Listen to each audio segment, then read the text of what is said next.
Welcome back. I'm Oliver from Gooseberry AI. In this video, we are jumping straight into our first live demo.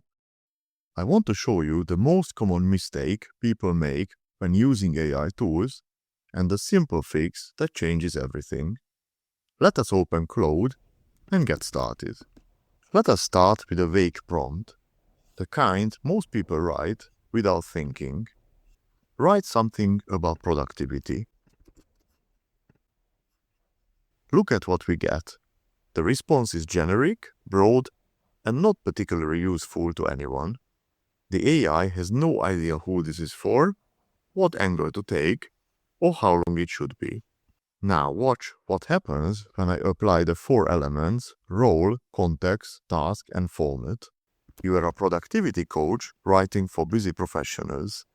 Write a 250-word introduction for a blog post titled 3 Morning Habits That Will Change Your Workday.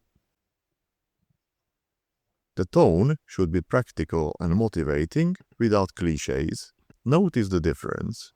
We got a focused, well-structured output because we gave the AI a role, a context, a specific task, and a format.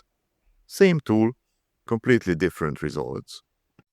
This is the core principle behind everything in this series. Structure your prompt, and the AI can actually help you.